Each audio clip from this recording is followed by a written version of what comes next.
के लिए माता पिता से प्रेम करता है। गोस्वामी तुलसीदास जी ने कहा, सूत्र मुनि की यह सब रीति, स्वार्थ लाग करे सब प्रीति। संसार में स्वार्थ है तभी प्रेम है। तो हम अपने जीवन में सत्संग करें, भजन करें, ईश्वर की भक्ति करें। हमारे गुरुदेव ने कहा, जप करो, मानस ध्यान करो, दृष्टि योग करो और नादानुसंधान की क्रिया करो, सदाचार का पालन करो। स्वामी विवेकानंद जी महाराज शिकागो धर्म सम्मेलन में गए थे और सर्वपल्ली राधाकृष्णन भी गए थे। उनका भी बड़ा तिरस्कार हुआ, उनका भी बड़ा अपमान हुआ, पुलिस इंडियन और ब्लैक इंडियन कहा गया। सर्वपल्ली राधाकृष्णन ने कहा, nothing can be politically right, this is moralism, is only condition of perfection. उन्होंने कहा, जो नैतिकता के दृष्टिकोण से उचित नहीं है वो राजनीति के दृष्टिकोण से भी सही नहीं होगा। उन्होंने कहा कि तुम गुलाम देश के आदमी हो, तुम गरीब देश के आदमी हो। सर्वपल्ली राधाकृष्णन ने कहा था, मैं जानता हूं तुम्हारा देश कुबेर है, तुम्हारा देश धनवान है और तुम कुबेर हो, ये मैं मानता हूं। तुम्हारा देश एडवांस है, तुम्हारा देश प्रोग्रेसिव है, मैं मानता हूं। लेकिन याद रखना, तुम पंछी की तरह आसमान में उड़ना सीख लिए हो, तुम मछली की तरह जल पर तैरना सीख लिए हो, लेकिन अभी इंसान की तरह धरती पर चलना नहीं सीखे हो।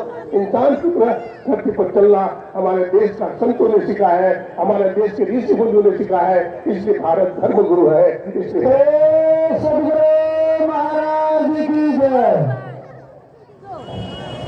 आज हमारे सिद्धि क्षेत्र के माननीय विधायक महोदय, मुख्य अतिथि श्रद्धेय श्री विवेक मंडल साहब आए हैं, उनके साथी आए हैं। हमको ऐसा लगता है, अगर हमारे देश के नेता, हमारे देश के पीएम और सीएम भी सत्संग में आने लगे तो हमको लगता है पुनः राम राज्य आ जाएगा, पुनः राम राज्य आ जाएगा। सदगुरु महाराज की जय। कहने की बहुत बात है, जीवन थोड़ा है, हर व्यक्ति को भजन करना चाहिए। स्वामी विवेकानंद जी महाराज ने भोगवादी देशों के लिए कहा है, अमेरिका के लोगों, यदि तुम धर्म को नहीं समझ सके तो तुम्हारा भौतिक बात चकनाचूर हो जाएगा। उन्होंने कहा, wealth and enjoyments are only for a few days. These are mortal. So be careful, understand the divinity, self-realization and deep consciousness. That is the only condition of perfection. One person, one who goes to deep consciousness, that's why he find out the God, he realize the God. That is the target of a human. मनुष्य का लक्ष्य भी यही है कि हम एक आत्मा को जान ले, जिसको जानने के बाद कुछ बाकी नहीं रहता है।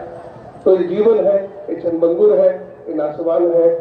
ये सत्संग हमारे परमाराध्य गुरुदेव का चलाया हुआ नहीं है, हमारे ऋषि मुनियों का भी चलाया हुआ है, बहुत प्राचीन काल से चला रहा है। हमारे गुरुदेव ने इसको विस्तृत अवश्य किया। हमारे गुरुदेव ने जो गुत्थी उलझ गई थी, जो बात बहुत कठिन था, हमारे गुरुदेव ने ऐसे ऐसे ग्रंथ लिख करके, सत्संग योग लिख करके और वेद दर्शन योग लिख करके पाठ दिया है। वेद का ज्ञान, संतों की वाणी को पाठ दिया है।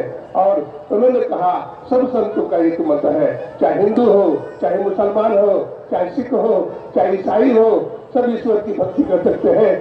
जितने मनुष्यधारी हैं प्रभु भक्ति कर सकते हैं, सभी अंतर को बाहर भक्ति कर घटपट हटाना चाहिए। तो मैं इन्हीं उद्गार के साथ, समय अधिक हो गया है, सबको घर भी जाना है। मैं यहाँ के जो भी कार्यकर्ता कर रहे हैं और जो भी महात्मा आए हैं,